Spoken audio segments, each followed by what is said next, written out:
Malawian Camera. Amalawi anzanga masiku awiri adutsawa ndakambapo nkhani yokhuzana ndi ma CSOs akuno ku Malawi amene akuzitcha kuti ndi ma CSOs kunoko ku Malawi kuti azikhala ndi udindo. They have to be responsible. Azikhala ndi responsibility akamapanga phokoso lawo. Ndipo tafotokoza momveka bwino kuopsa kwa kukhala irresponsible ngati anthu amene amachita noise background. Ndidakhala tikupempha kuti asamakhale anthu opanga noise koma azipanga voice. Ndakhala munthu okhumudwa kuona the document which is circulating kunena kuti mabungwe ena are not registered, but they are in forefront making a lot of accusations, kuboma, blaming the government, yet iwo akulephera kukhala responsible for themselves. Galimoto imene sili registered IT yangobwera imapatsidwa masiku 30 days iyende, within that period achita register. Ikaenda opanda kuchita register imayimitsidwa pansewu and imalankhidwa. Panopa inuyo Angola, inuyo Akongoma, inuyo advisor wa president on NGOs and CSOs, mukuti bwanji mulola kuti mabungwe amenewa azitamanga background, azipanga phokoso pamene ali unregistered? Musachita trace bwanji kuti akalakwitsa popeza akumapita ngakhale kuma TV amene ali odziwika bwino dziko muno ngati Times TV, Zodiac, ndikumapanga live press conference live, ndikumatukwana, ndikumapereka misinformation ku dziko.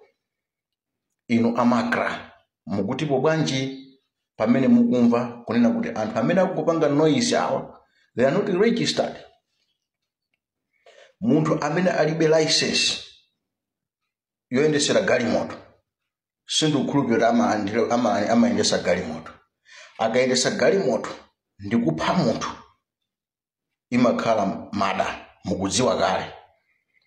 Munthu amene ali ndi license akagunda munthu imakhala manslaughter, akapha munthu manslaughter. Kusonyeza kuti milandu imasiyana, registered ndi unregistered. Munthu amene ali ndi license ndi amene alibe license. So this phokoso, this misinformation ikumaperekedwa background is bad for the nation. Zomvesa chisoni kuti anthu amene amatsegula pakamwa now and then koma sakudziwa ubwino wa kuchita register organization. Kusonyeza kuti even ngakhale funding imene amayipeza sayendetsa bwino, amangodya, sachita limiti ku MRA, alibe ma account. Ndeti mafuna tikupempheni sopano, inuyo Akongoma, inuyo Angola, inuyo advisor wa president pa CSOs and NGOs, track down all of this. And inuyo Amakra, chitani warn ma radio stations, ma TV amene ali under you. Mudakwanitsa kuthesa ma radio, ma TV ongotsegulidwa opanda kusata dongosolo. Perekani ndithu lamulo notice kwa ma TV amene kuti asamango chita beam live anthu chisawawa. They have to make sure the organization is registered, and they have to find out from Kongoma and Ngola, because pokoso limene amkupangali iwowa ndi amene angabwerese nkhondo kudziko kumakhala kuli koma iwo amati tikumenyera ufulu wa Malawi. Ayi tikumenyera ufulu wa Malawi. Ayi tikumenyera ufulu wa Malawi. Ndezi kudabwisa kunena kuti panopa Amalawi afika ponena kuti sipano akapange zisankho pa 16 September, just 4 months to election, koma they are still making noise kuti atakumenyera ufulu wa Malawi. Kodi Amalawi ufulu wawo panopa azazimenyera okha liti? Popeza kuzimenyera okha Amalawi ufulu ndi pa 16 September pamene akavotere munthu amene akumufuna.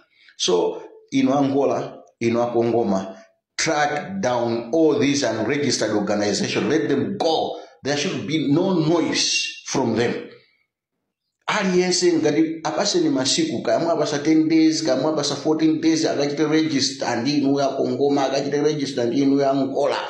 If they fail, asapezeke supermarket, track them out. Achotseni pa market. Ajina sile ya akhala kubwera ndikumayankhula pa TV time kusonyeza they are registered. And amakhala very responsible ndizo yankhula zawo. Munthu sanga mabwere pa national TV ngati imene lili Zodiac ndikumakati simathematic mufanayo akutanthauza kuti zikwanje ifeso titenga zikwanje akutanthauza kuti amene akubweresa chisokonezo kapena amene akufuna kuti ziko muno mukhale nkhondo ndi ndani, yet they are unregistered. Do something. If you don't do that, NFSO will take action against you. Ngati Kongoma si kuluma, ngati Ngola so si kuluma. Ino amayi advise wa president pankanya CSOs and NGOs. Fill the gap. There is a gap. Communicate with the CSOs and the NGOs. Bring them closer to you. You are the advisor to the president on CSOs and the NGOs. Move with them, because these CSOs and NGOs registered, well, fully registered, are the custodians of these nations.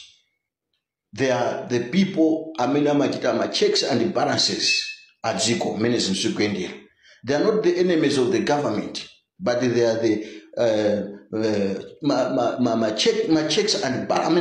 checks and balances kuboma.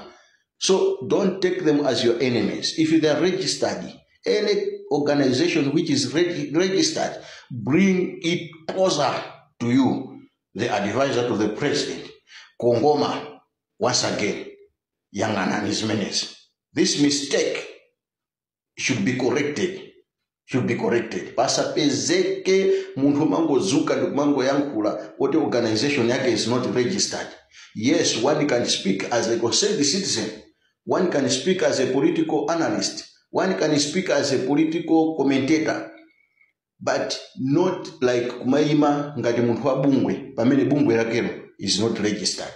Do something. Track down all these unregistered organizations. Ndamena kuweza kubweresa nkhondo muziko awa. Ndamena ngabweresa nkhondo muziko. Akupita ndumakatenga tindalama kwa politicians atu kumenyerana nkhondo. Yeti iwo akulephera kupanga zinthu zoyenera kuti achite register ma organizations awo. Azionesa kuti ndalama zawo zikulowa bwanji muziko. Mafunders awo akupanga zituko zanji muziko. Koma always against the government.